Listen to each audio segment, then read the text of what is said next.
Random House Audio presents Coffins, The Vampire Archives, Volume 3, edited and with an introduction by Otto Penzler.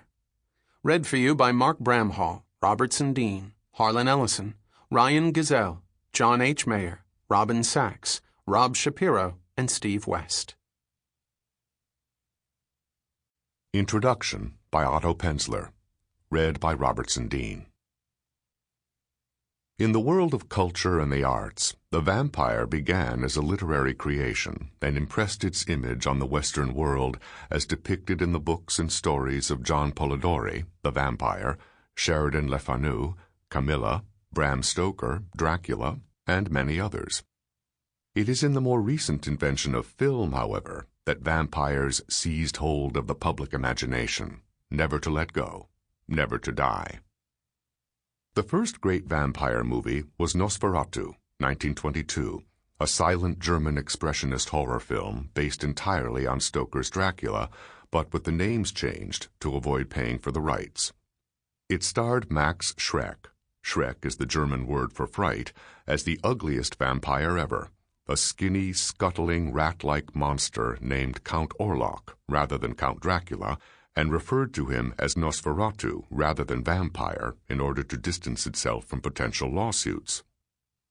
The filmmaker, F.W. Murnau, was unsuccessful, however, as he was sued for plagiarism and copyright infringement by Stoker's widow, and a judge ruled in her favor, ordering all prints of the film to be destroyed.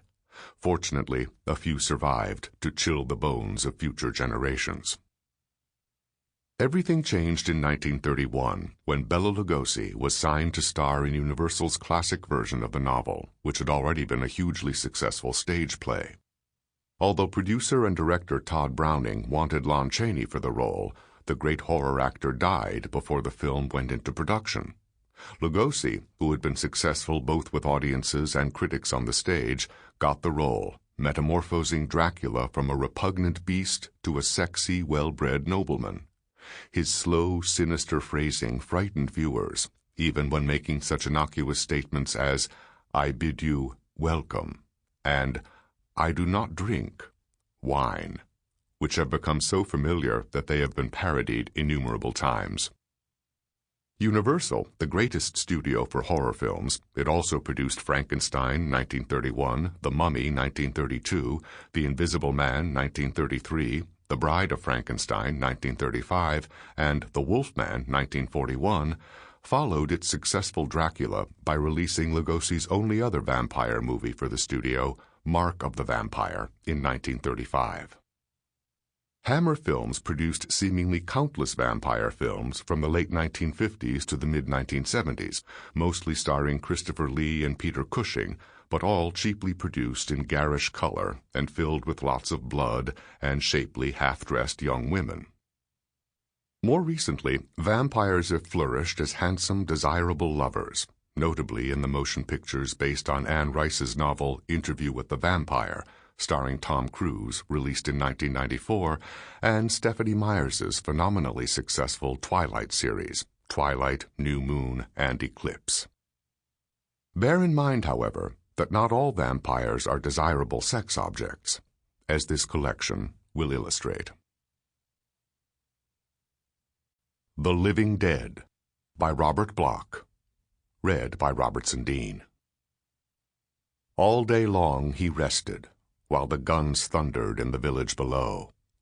Then, in the slanting shadows of the late afternoon, the rumbling echoes faded into the distance, and he knew it was over. The American advance had crossed the river. They were gone at last, and it was safe once more. Above the village, in the crumbling ruins of the great chateau atop the wooded hillside, Count Barsac emerged from the crypt. The Count was tall and thin, cadaverously thin, in a manner most hideously appropriate. His face and hands had a waxen pallor. His hair was dark, but not as dark as his eyes and the hollows beneath them. His cloak was black, and the sole touch of color about his person was the vivid redness of his lips when they curled in a smile.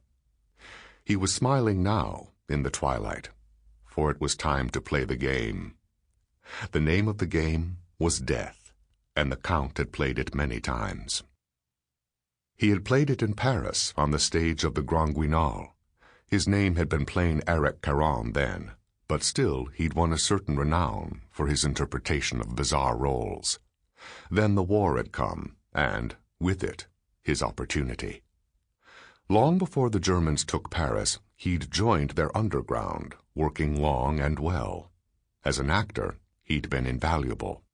And this, of course, was his ultimate reward, to play the supreme role, not on the stage, but in real life. To play without the artifice of spotlights, in true darkness. This was the actor's dream come true. He had even helped to fashion the plot. Simplicity itself, he told his German superiors. Chateau Barsac has been deserted since the Revolution. None of the peasants from the village dare to venture near it, even in daylight, because of the legend. It is said, you see, that the last Count Barsac was a vampire. And so it was arranged. The shortwave transmitter had been set up in the large crypt beneath the chateau, with 3 skilled operators in attendance, working in shifts, and he, Count Barsac, in charge of the entire operation as guardian angel.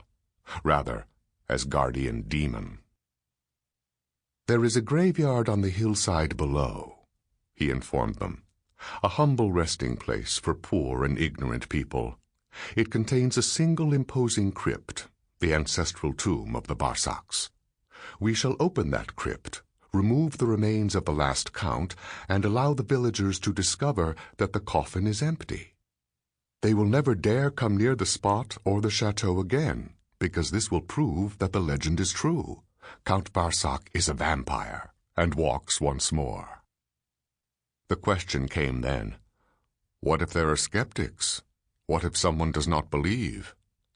And he had his answer ready. They will believe, for at night I shall walk. I, Count Barsac. After they saw him in the makeup, wearing the black cloak, there were no more questions. The role was his. The role was his, and he'd played it well. The Count nodded to himself as he climbed the stairs and entered the roofless foyer of the chateau, where only a configuration of cobwebs veiled the radiance of the rising moon. Now, of course, the curtain must come down.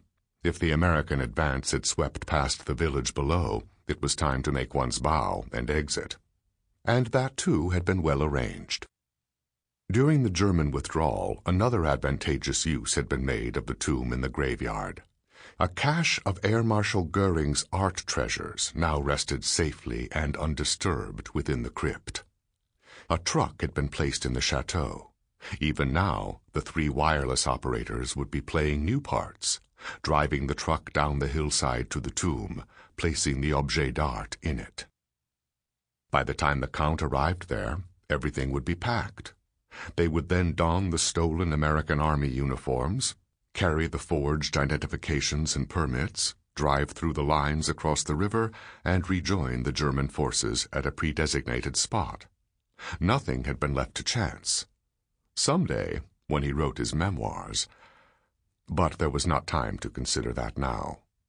The Count glanced up through the gaping aperture in the ruined roof. The moon was high. It was time to leave. In a way, he hated to go.